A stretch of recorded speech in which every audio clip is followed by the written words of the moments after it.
You're watching This Week in Space with Miles O'Brien. Hello and welcome to a special edition of This Week in Space. I'm Miles O'Brien, and as you can plainly see, this week we're in Washington, where we are reporting on the first draft of the first page of a new chapter in space for NASA and for manned space flight. As has been long rumored, the Obama administration 2011 budget for NASA calls for the cancellation of the moon program that we call Constellation, a program that the former NASA administrator Mike Griffin once called Apollo on steroids. Really, it never amounted to much more than a 90-pound weakling. Ever since it was announced 6 years ago by the Bush administration, it was perpetually underfunded and behind schedule. And so now we're on to something new. I caught up with the Deputy Administrator for NASA, Leroy Garver, on Budget Day. Leroy Garver, good to have you with us on This Week in Space. It's a sea change for NASA. What was it like getting to this point? The internal discussions must have been, well, I can only imagine there was a healthy debate. It is a sea change for NASA, and I believe that the President really took the time and was deliberate about how he made this decision. We obviously spent an enormous amount of focus during the Augustine Committee, getting the data together. It was a very transparent process. The Augustine Committee reported out their findings. Those were weighed heavily at NASA, the highest levels in the White House, and a decision was made that we believe is, as you said, just a sea change for the agency, something we've been trying to get back to, certainly for my 25-year policy history. When you look at what Augustine proposed, in reading between the tea leaves what they were endorsing, even though they didn't officially endorse anything, was this notion of a flexible path, perhaps going to an asteroid, or maybe a moon of Mars, whatever the case may be. But one of the things they said was $3 billion more a year to do anything like that. You're not getting $3 billion more a year. So in a sense, is it a disappointment? It's NASA's been trying to relive Apollo, I think, for the last 40 years, and we do not have, nor do we hope to, the same kind of political situation we did at that time that would cause something like a race. Without that, just choosing an arbitrary destination and time doesn't really make sense. So NASA's going back to those kinds of hard things that we do, allowing the commercial industry to have us go further. And I believe that in talking with Norm Augustine and the committee members, they recognize if such a bold decision were made, in fact, you could do exciting things for less than a $3 billion increase a year. But those bold things have never really been laid out politically like they have been now, so it's not a disappointment at all. All right, so what's to say the commercial sector can do the job here? You know, obviously NASA's never built its own rockets. It's always had a commercial partner. What's the difference now? Well, part of the difference is in procurement. This is not going to be your typical cost-plus contract. We are going to allow the companies to put some skin in the game, to have some risk at stake, and to be able to do those innovative things that we as the government customer haven't really allowed them to do. A lot of them have been saying to us, if you let up a little, we would be able to do our job better, faster, and in a more efficient way, certainly for the taxpayer. We have been counting on the U.S. aerospace industry and even procuring things commercially for our very, very high-value payloads in this country, for the military, ensuring the safety of our troops, and for us, those once-in-a-lifetime experiments going out to the outer planets. So the time to allow industry to take the next step, to allow our wonderful, precious astronauts to go as well is something we believe they're ready to do. And of course, we won't put anyone on it until they've really tested those vehicles. You know, there's a lot of vested interest in Congress. There's going to be a fight in Congress over this. Senator Shelby today is quoted as saying this is a slow death march for manned spaceflight for U.S. astronauts. How do you respond to that? We look forward to working with Congress to better explain this program to them. We're just introducing it to them today, and we recognize there are a lot of concerns. We really count on our supporters in Congress, and Senator Shelby, Senator Mikulski are two of our strongest supporters in Congress. The appropriators, the authorizers, all will work with us over the coming years, certainly to make sure it is the opposite of a slow death march. This is going to be really the exciting time when we are going into space, and we all are going this time on behalf of the taxpayers, going to do a better job. I hope Lori's right. I hope we all get a chance to go someday. But the question which comes up in the Constellation Nation time and again is the question of safety. Can these small entrepreneurial firms build rockets that are truly safe for human beings? It's a question that Lori's boss, the NASA administrator and four-time shuttle flyer, Charlie Bolden, addressed at the National Press Club this week. There's a misconception that commercial crew means putting our astronauts in the care of untested providers. Quite the contrary. These will be the same providers who will be transporting our multi-billion-dollar satellites. America's largest aerospace firms have for decades established expertise in human spaceflight, and they too would be eligible to compete for this program. Of course, the debate is not over by any means. It just moves to that building over there, and there are very powerful people on both sides of the building and both sides of the aisle who have a strong vested interest in Constellation, meaning constituents who are employed by it. Among them, Senator Richard Shelby of Alabama, Marshall Space Flight Center there. He said, among other things, Constellation is the only path forward that maintains America's leadership in space. That's a taste of the debate to come. We also caught up with another key player in all of this, the only sitting member of Congress who's ever flown in space, Senator Bill Nelson of Florida. Senator Bill Nelson, thanks for being with us. First of all, did the decision that came down from the Obama White House in this budget, did it surprise you? It did, in that I thought they would be a little more forthcoming in wanting to aggressively take the testing of Ares and apply it to the development of the new heavy lift vehicle that ultimately will get us out of lower Earth orbit in order to go explore.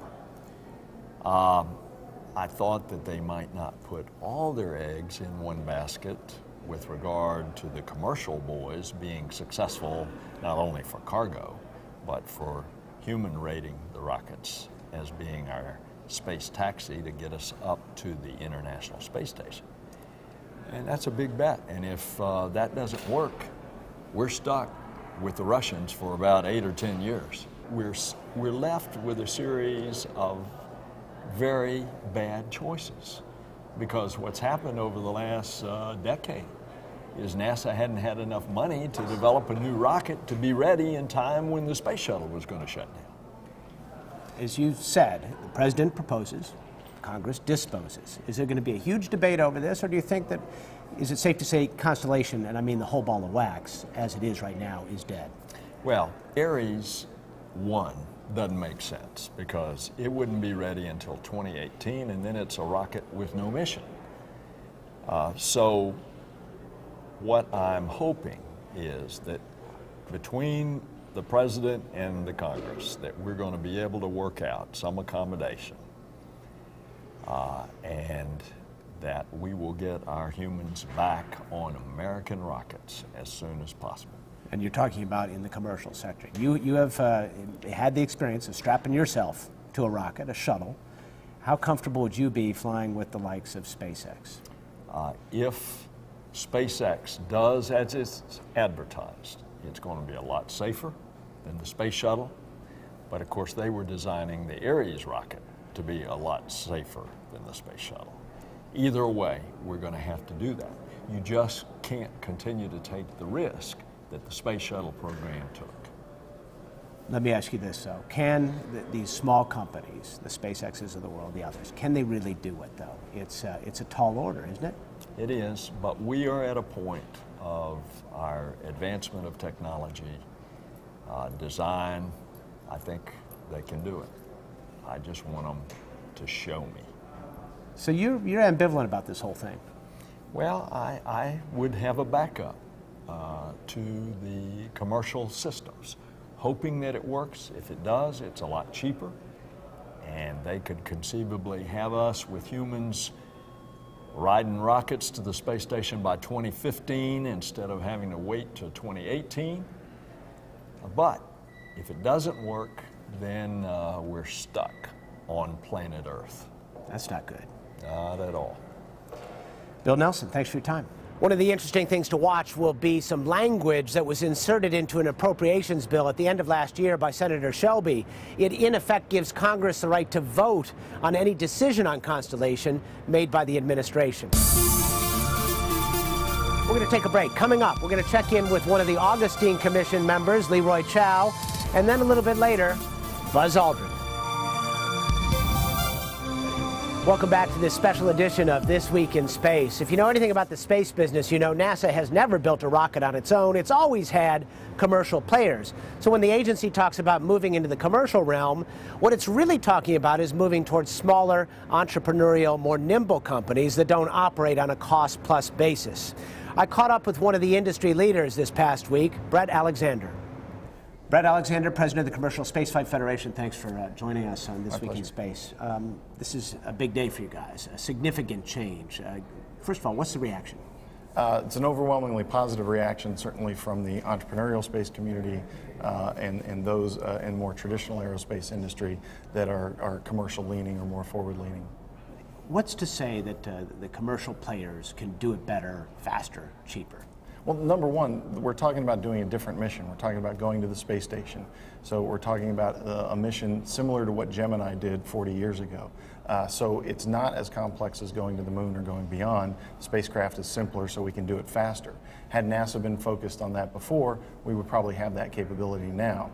What this paradigm shift really is about NASA going back to its roots to develop R&D for those critical enabling technologies to go beyond low Earth orbit, but for the private sector to pick up actually the service provision of taking astronauts to the space station. Now, we've been talking about the private sector and this so-called burgeoning commercial space business for a very long time now, and yet it never has come of age. Is this what it takes to put it over the top?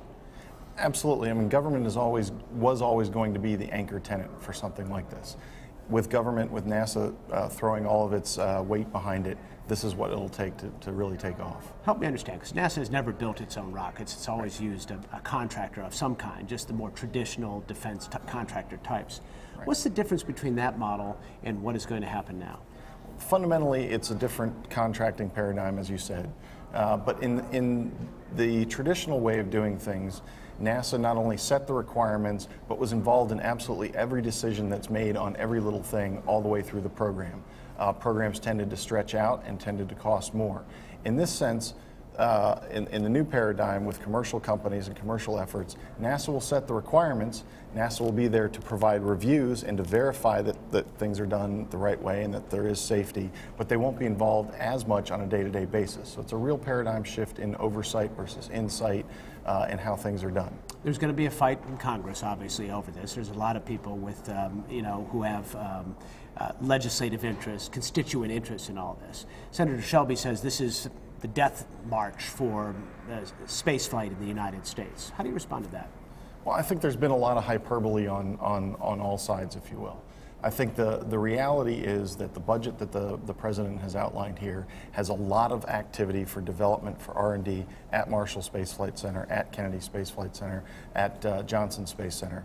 And so there's a lot of activity. There's a lot of money. The money is going up by $6 billion over the next 5 years for all of NASA. Money equals jobs, so the number of jobs are going up. On the commercial spaceflight side, the $6 billion program will actually bring in more jobs than otherwise if it was a government program, because it'll leverage private investment to be able to go after commercial markets. So it's a bigger pie for everybody. So this is the real beginning of commercial space, you think? I really think so. I think the first beginning was the COTS cargo program, and I think the commercial crew program cements that. Brett Alexander, thanks very much. Thank you. The outcome was further cemented by the findings of a blue ribbon panel that took a look at NASA's future spaceflight plans over this past summer.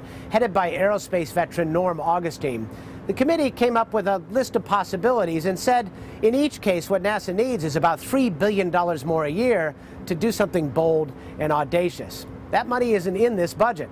So we checked in with Augustine committee member Leroy Chiao to see what he thinks. Leroy Chiao, good to have you with us on our special edition of This Week in Space.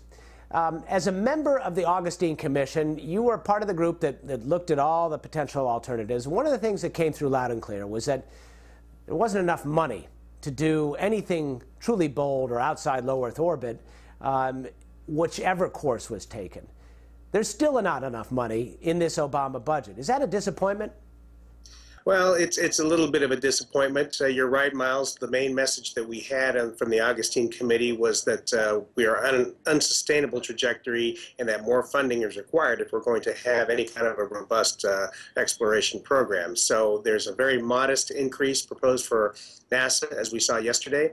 That's better, of course, than a cut, but it's disappointing that we won't have more money committed to exploration. When you were talking and you're doing your deliberations with the Augustine Committee, and you were thinking about this so-called flexible path notion, which is essentially what the Obama administration has embraced, was this kind of like the worst case scenario in a sense, that they embrace flexible path but don't fund it? That is a concern. Of course, what we want to avoid, or what we really stressed in our report that we should avoid, we as a nation, is what NASA has typically been asked to do, which is to do too much with not enough resources. So, yes, in a way, it is a bit of a disappointment. Flexible path, of course, you can pay as you go. There may be things you can do, like bring in international partners to help contribute hardware and other assets. But it's hard to tell without knowing more details on what the administration wants to do. Just where we are. Well, and that's the thing. There aren't a lot of details about what the destination may be, what the time frame might be, what the vehicle would be. That's a lot of things that are left pretty vague, and I think a lot of people get nervous when they see that kind of an approach. Yeah, certainly. It's the uncertainty that gets people worried and stressed out, and I can understand the mood that I feel out there in the media and in people around NASA. It's hard. It's difficult to say what's going to happen. Now, the positive that I take away from this is that, like I said, there has not been a cut. In fact, there's been a very modest increase in the budget. So I take that as a positive. We're not going to. I don't think we'll see a lot of job loss at NASA or anything like that. So that's the positive takeaway. We hear two kind of threads here. There are people who embrace this notion of a robust commercial space aid industry, who say this is the dawn of a new era. And there are those who are wedded to Constellation and the way that NASA has done business for 50 years, who say this is the beginning of what has been described by Senator Shelby as a death march toward the end of U.S. manned space exploration. Which is it? Well, I think the commercial folks need to be given a chance to succeed, and I am glad to see that there are provisions to stimulate that. Now, the devil is in the details, of course, so how do you implement that in a way that has a high probability of success? Those details need to be worked out, but I, for one, believe that the commercial industry has a possibility to exist. I want to stress on the Augustine Committee, when we talked about commercial options, we very much had in mind participation by the major aerospace companies. We were not saying, hey, let's take all this money, throw it over the fence to a few startup companies and see what happens. I've seen that out there in the media in some reports, and that's simply not what we said. The fact is, these traditional aerospace companies have built every U.S. spacecraft, every manned spacecraft to date, and they clearly know how to do it. So there's got to be some kind of creative way to engage everyone in the commercial business and try to make a go of this. So is it possible, in just slashing Constellation in toto, and in particular, people have talked about the Orion capsule. Why wasn't that preserved? In slashing it in toto, is that kind of throwing the baby out with the bathwater? I'm not sure what's going on there. I frankly was surprised to see the Constellation totally get canceled, and unless this is kind of like in the Freedom days, where Freedom was canceled, Space Station Freedom was canceled, and then a new program was born out of that. So that may be what we're seeing. I'm frankly surprised that Orion was outright canceled, but it could be that Orion's going to be resurrected under a different name in the new program. So I think we have to wait and see as the details come out what we're dealing with. Leroy Chiao, a friend of our program, This Week in Space, Spaceflight Now. We'll see you at the launch, and thanks as always. Good to be with you as always, Miles. Coming up on the program, we're going to hear from a Constellation supporter who believes the Obama plan is not a prescription for safety. The doctor, Doc Horowitz, is in the house. And a little later, Buzz Aldrin. Welcome back to this special edition of This Week in Space. The Constellation Nation is not a happy place this week. After 6 years of work, $9 billion spent, it is to all be scrapped. And people who support Constellation say the alternatives will not be nearly as safe. One of the leading voices in this regard is a former NASA astronaut, former NASA manager, and a former executive at ATK, Doc Horowitz. Doc Horowitz, thanks for being with us on this special edition of This Week in Space. The Obama administration is going all in on these small private commercial entities, a different kind of relationship between NASA and its contractors in this case. In essence, they'd be buying a ticket on a commercial ride. That's good news if you want to think about a commercial space business, but you're concerned about safety. Tell us about that. Oh, absolutely, Miles. Quite frankly, the commercial world isn't really ready to be selling tickets to NASA for astronauts to go to space. This is akin to a quote I heard that we're like in the 1920s, Lindbergh hasn't crossed the Atlantic, and these guys are selling us 747s.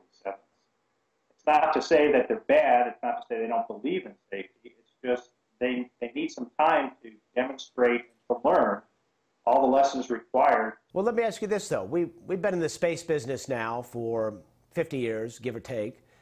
Those lessons are not imparted over to the likes of SpaceX and Elon Musk? Well, some of those lessons are. We write down a lot of those lessons, but a lot of, when you work on large programs, comes from experience. One of the things we were seeing in Constellation for the first time in about 40 years, NASA engineers, scientists, and their contractors were all getting a chance to design and develop a spacecraft to send people back to orbit. We haven't built a new spacecraft since we designed the shuttle in the 70s and first flew it in 1981. So everyone needs to learn how to do this again. So you're skeptical that the private sector can do this, but these are not people, these are smart people who are involved in all these projects, and surely they can avail themselves of this expertise that you speak of, right? Right. I mean, given enough time, they'll learn how to do this. So the reason COTS was formulated the way it was to allow these people to move very rapidly without a lot of government oversight and a lot of interference, to be quite frank. And they're starting to learn. We've seen companies starting to launch rockets, and they're building their new ones. But we haven't seen a demonstration yet to show that this experiment is going to work.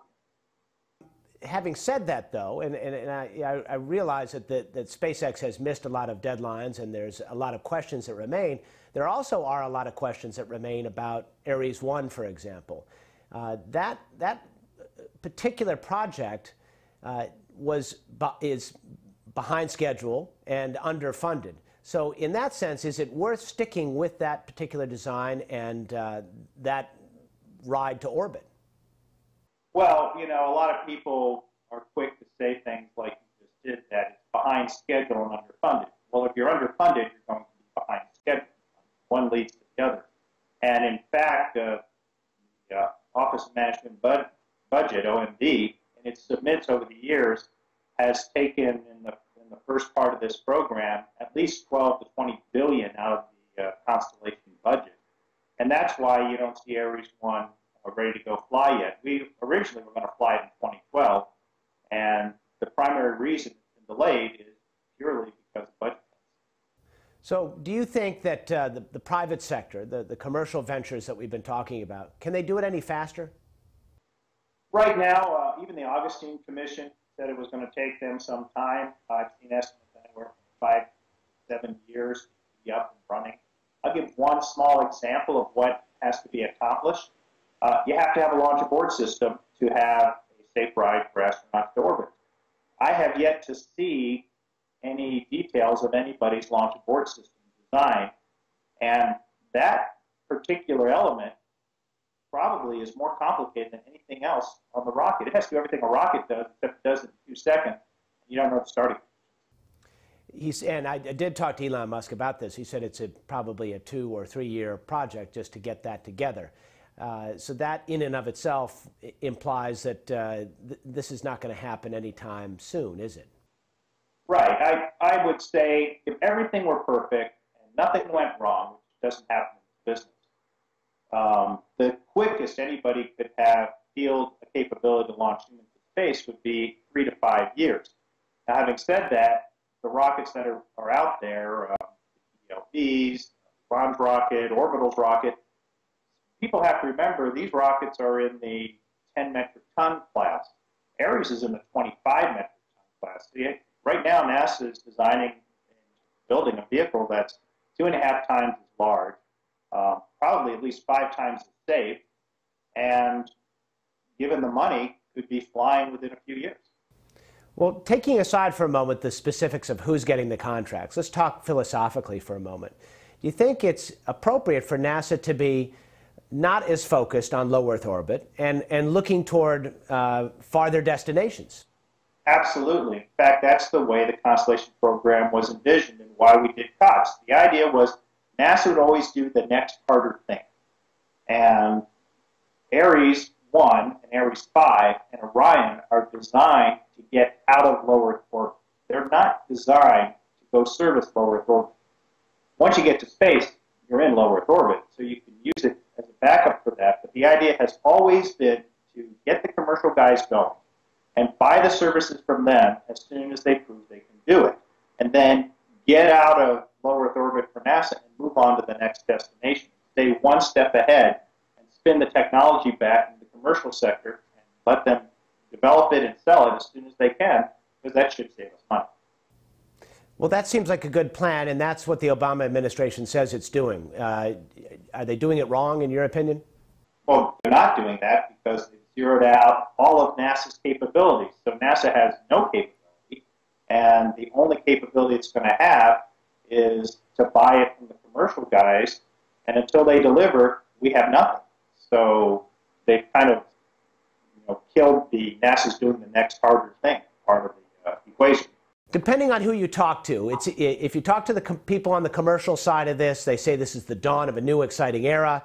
The people who are invested one way or another in Constellation would tell you this is the beginning of a death march toward the end of U.S. space exploration for human beings. Where do you fall on that? Well, the answer is always somewhere in the middle in the argument. And what I say is that we need to develop the commercial guys because we're going to need to be able to buy those services. But this is like the definition of insanity, doing the same thing over and over again, expecting a different result. We've been to this movie before, Miles. The history of the human spaceflight program at NASA is littered with programs that depended on technology. Commercial is going to solve our problem. And I point to things like orbital spaceplane, OSP, ROV, reusable launch vehicle, X-33, all of these programs that promised us, to use technology, and NASA would concentrate on that, and then we'll just buy rides on rockets. And they've never worked before, and it won't work again. What you need is a balanced approach. You need clear needs, goals, and objectives. You need a well-managed program, and the way Constellation and COTS were originally envisioned is the right answer. NASA does the hard stuff, spins it off to the commercial guys. As soon as they can do it and make money at it, we buy it from them and move on to the next thing. That's the proper approach to the future. Doc Horowitz, thanks for your time. Thank you, Miles. And what does a man who's actually walked on the moon think about NASA deciding not to return to it? We checked in with Buzz Aldrin at his home in Los Angeles. I'm not sure that I really see government-managed activities as being the epitome for how we ought to do everything. The government should pioneer things like exploration. Buzz Aldrin, always a pleasure talking to him. Amid all this uncertainty, another shuttle crew is getting ready to strap themselves in and head up to the International Space Station aboard Endeavour. And we plan some special coverage for you on spaceflightnow.com, of course. Launch is scheduled for 4:39 a.m. Eastern Time, Super Bowl Sunday. Our launch coverage, the streaming webcast on spaceflightnow.com, begins at midnight or 0500 GMT. I'll be joined by David Waters and Leroy Chiao, as always, and numerous other guests. Thanks for being with me on this special edition of This Week in Space.